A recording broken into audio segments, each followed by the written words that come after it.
Halo semuanya, balik lagi di channel Bisik, tempat di mana kita bakal ngebahas kisah-kisah horor, mistis, urban legend, dan kejadian-kejadian nyata yang bikin merinding. Malam ini gue punya cerita nyata yang pernah viral beberapa tahun lalu. Cerita ini tentang sebuah kos putri yang kelihatannya biasa aja, tapi ternyata nyimpen rahasia kelam yang bikin penghuninya trauma seumur hidup. Siapin cemilan, matiin lampu, dan siap-siap buat merinding. Ini dia, kos putri di gang sempit. Namanya Rani. Tahun 2017, dia baru aja keterima kuliah di salah satu universitas negeri di Yogyakarta. Karena nggak dapat tempat tinggal di asrama, dia mutusin buat nyari kos sendiri. Setelah muter-muter sama temennya, dia nemu satu kos putri yang kelihatannya cocok. Harganya murah, kamarnya cukup luas, dan cuma 5 menit jalan kaki ke kampus. Tapi ada satu hal yang sedikit bikin aneh. Kos itu ada di gang sempit, masuk ke dalam dari jalan utama, dan agak gelap kalau malam. Tapi Rani mikir, paling cuma masalah penerangan doang. Yang penting murah dan deket kampus. Dia pun pindah ke kos itu. Awalnya semuanya biasa aja. Ibu kosnya ramah, anak-anak kosnya juga baik, meskipun nggak terlalu banyak ngobrol. Mungkin karena beda jurusan, beda jam kuliah juga. Tapi, masuk minggu kedua, hal-hal aneh mulai kejadian.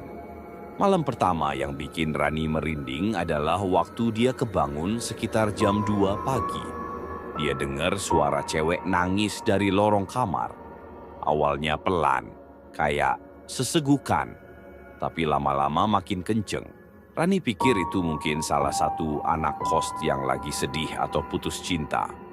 Tapi pas dia tanya ke anak-anak kos besok paginya, semuanya bilang mereka juga dengar suara itu. Dan mereka kira itu suara dari kamar Rani. Rani langsung mikir, lah gue juga dengar itu dari luar. Jadi siapa dong yang nangis? Minggu ketiga kejadian makin parah. Salah satu kamar di ujung lorong kosong, kata ibu kos, udah lama nggak ditempatin karena terakhir yang ngekos di sana pindah mendadak tanpa pamit. Tapi tiap malam lampu kamar itu kadang nyala sendiri. Pernah juga pintunya kebuka sedikit, padahal katanya selalu dikunci. Sampai suatu hari, salah satu anak kos iseng buka pintu itu karena ngira ada orang yang lagi ngontrak diam-diam. Tapi pintunya kekunci dari dalam. Padahal nggak ada yang tinggal di situ. Ibu kos sendiri yang bilang itu kamar kosong. Rani mulai merasa ada yang aneh di kamarnya sendiri. Dia punya cermin kecil di dinding dekat meja belajar. Beberapa kali, dia ngeliat bayangan perempuan lewat di belakangnya, padahal dia sendirian. Waktu dia noleh, kosong.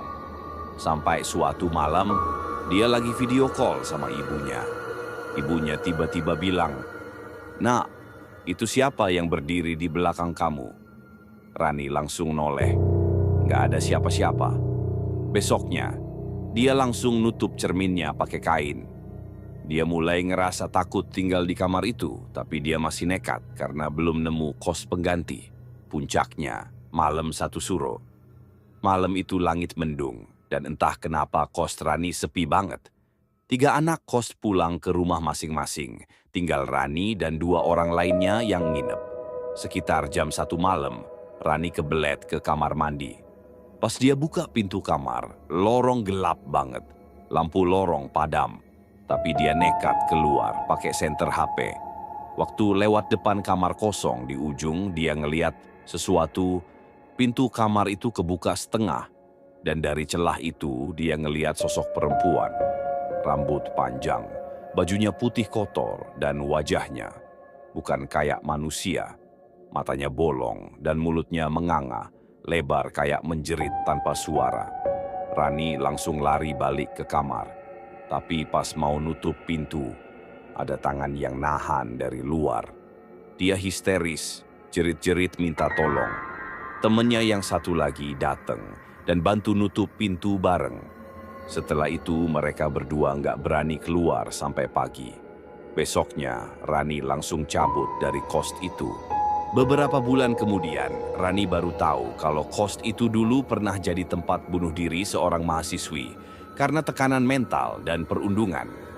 Kamarnya adalah kamar yang sekarang kosong itu. Sejak saat itu, kata warga sekitar, kos itu jadi angker dan beberapa kali penghuninya ngalamin gangguan. Rani sampai sekarang masih ingat jelas wajah sosok yang dia lihat malam itu.